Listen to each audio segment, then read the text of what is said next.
Hey, let's talk Gillette. What's happening in Gillette? Next week, on June 16th, is a Gillette City Council meeting. Before we get to the agenda, let's take a look at some other City of Gillette happenings in the next week or two. The 2026 primary election is on August 18th. Before you vote, it's important to know who you're voting for. To that end, the Campbell County League of Women Voters will host 2 candidates forums in the council chambers at City Hall at 6 o'clock p.m. on June 30th and July 1st. On the 30th, the forums will feature candidates for Wyoming state races and City of Gillette races. On the 1st, it will feature candidates for Campbell County races. Both forums will air on Gillette Public Access Television Channel 192 live, and will replay on that channel later, as well as online at gillettewy.gov. Also available as a replay and in the online archive, this year's 4th of July parade. It's going to be a big one this year, since it's the 250th anniversary of the signing of the Declaration of Independence and the founding of the United States. The parade begins at 10 on the 4th, and will travel down 2nd Street from Brooks to Burma. The recorded parade will play back on GPA Channel 190 at 3 and 9 p.m. On June 22nd, there will be a police department recognition ceremony, held at 5:30 p.m. in the City Council chambers. These ceremonies are held every so often and are to celebrate promotions, awards, and achievements for the officers in our Gillette Police Department. June 25th will be the annual Children's Memorial Walkway ceremony, starting at 5:45 at the Children's Memorial Garden, near the intersection of Brooks and Warlow. The ceremony is to remember those children who were taken from us too soon. Here's what's on the June 16th City Council agenda. There's one special event and open container permit before the council, to close Rockpile Boulevard from 2nd to 3rd Street on the 4th of July for the American Legion Post 42. 2nd to 3rd on the 4th. I just noticed that. There's 2 optional 1% supported projects on the agenda this month. Or maybe 1.5? The first one is council acceptance of public improvements for the O'Hara Drive water main replacement project. The other is a cooperative agreement between the Wyoming Department of Transportation and the city for the Sinclair Street extension from Butler Spaeth Road to Miranda Avenue.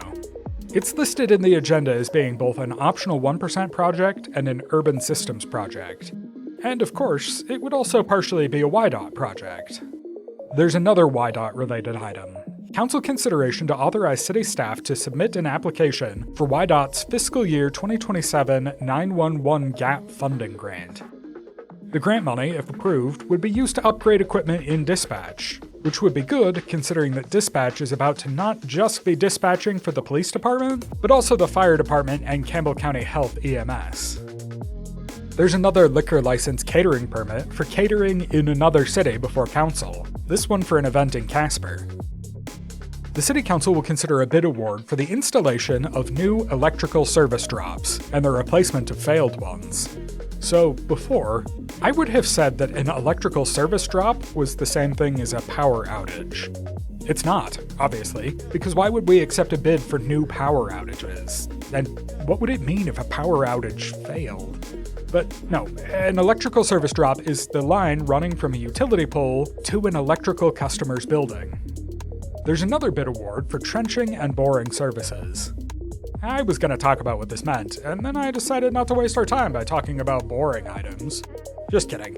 Trenching is essentially digging long holes, and boring is digging smaller holes and then sort of tunneling to what you need to get to. It's construction and utilities stuff. Council will consider a quote agreement for lining 19 4-inch diameter manholes for 202 vertical feet. On average, that's a little over 10.5 feet per manhole. There are 2 planning type items on the agenda. There's the final plat of Pronghorn Plaza, which will combine 6 lots, all owned by Gillette College, into 2 lots.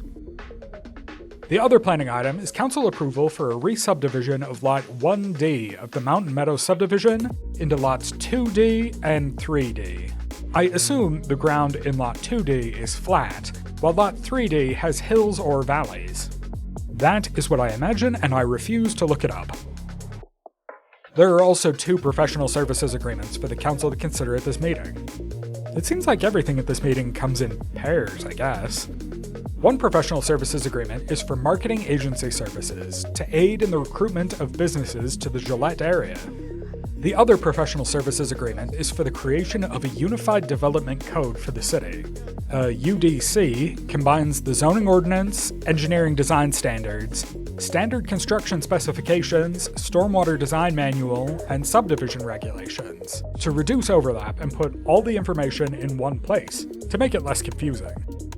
Then it's time for the public hearing and council consideration of the third and final reading of the budget ordinance for fiscal year 2026/2027. That's a brief look at the June 16th meeting. You can find the agenda on the city website, gillettewy.gov, and click on any item in the agenda to get a deeper explanation of the topic and see any supporting documentation. Sign up to receive meeting notices by clicking on the email updates link in the description of this episode.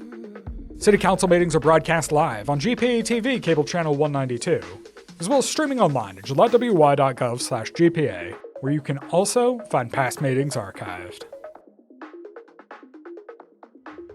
Let's Talk Gillette is a production of Gillette Public Access Television and the City of Gillette.